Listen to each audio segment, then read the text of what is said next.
जहां अभी हमारे राम मंदिर के भव्य उद्घाटन के लिए कुछ ही दिन शेष रह गए हैं, ऐसे में एक ताजा तरीन विवाद सामने आ रहा है राम जी के अपमान को लेकर। जी हां, हमारे मर्यादा पुरुषोत्तम राम जी के बारे में एक फिल्म ने, जी हां, अन्नपूर्णी जो एक फिल्म है, उन्होंने राम जी की मर्यादा को भंग करने की कोशिश की है। उनके बारे में, उनके जीवन के बारे में कुछ ऐसी बातें कही है जो किसी को भी बर्दाश्त नहीं हो सकता। इसलिए विश्व हिंदू परिषद की जो भी मेंबर्स है, उन्होंने जबलपुर और मुंबई जैसे स्थानों पर इस फिल्म के खिलाफ जो है एफआईआर दर्ज की, सारे एक्टर्स के खिलाफ और मेकर्स के खिलाफ, जिसके बाद नेटफ्लिक्स ने कार्रवाई करते हुए अन्नपूर्णी फिल्म को अपने ओटीटी प्लेटफॉर्म से हटा दिया है।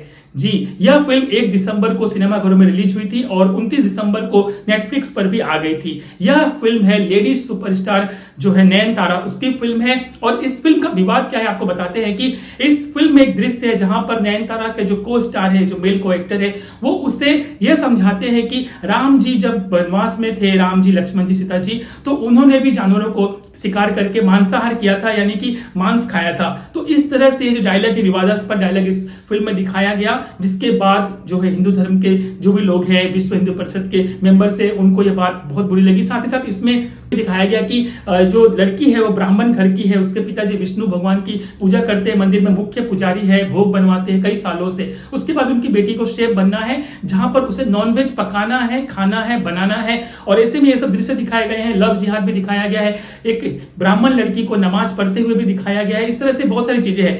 वहां तक तो ठीक था, चलो, फिल्म के नाम पर, लव जिहाद के नाम पर। लेकिन जब बात आती है हमारे आराध्य देव राम जी के बारे में, तो उनके बारे में ये शब्द कहना कि राम जी मांसाहारी थे, ये बहुत ही अशोभनीय है। ये आपकी किस विचारधारा को प्रस्तुत करता है, यह समझने वाली बात है। क्योंकि पिछले साल जहां जो फिल्म आई थी आदि पुरुष, उसमें भी उन्होंने राम जी को बहुत कमजोर दिखाने की कोशिश की थी, उनका जो छवि है उनको बिगाड़ने की कोशिश की थी। साथ ही साथ रावण जो ब्राह्मण है, वो एक पक्षी को मांसाहार खिलाते हुए, नॉनवेज खिलाते हुए दिखाया गया था। बहुत सारे उस फिल्म में विवाद थे और उस फिल्म को कितना कुछ सहना पड़ा था, कितनी कार्रवाई हुई थी, कितना कुछ हुआ था। फिर भी मेकर्स इस बात को नहीं समझते हैं और आगे चल के वो ऐसी ही गलती करते। इसे गलती नहीं, इसे अपराध कहा जाएगा, बहुत बड़ा अपराध कहा जाएगा। और सबसे बड़ी बात यह है कि ऐसी फिल्में सेंसर बोर्ड से कैसे पास हो जाती है? क्या उन्हें नहीं समझ में आता है कि राम जी सिर्फ तमिल, तेलुगु या साउथ के नहीं है, बल्कि पूरे विश्व के राम जी है, आराध्य है, उनकी हम पूजा करते हैं। और ऐसा होते हुए भी इस तरह के डायलॉग्स को किस तरह से वो पास कर देते हैं,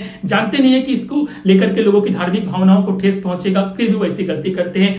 दोस्तों, आपको जानकारी कैसी लगी आप हमें कमेंट करके बताइए। और आप क्या सोचते हैं कि फिल्म मेकर्स की क्या जिम्मेवारी है कि वो इस तरह की गलती न करे, क्योंकि उनका भी एक समाज पर उनका प्रभाव पड़ता है। तो इस तरह की वो फिल्में न बनाए जिसमें कि किसी धर्म का अपमान हो, किसी संस्कृति का अपमान हो। ऐसी चीजों के बारे में आप क्या करते हैं, क्या कहते हैं, कमेंट करके मुझे बताइए। नमस्कार, जय श्री राम।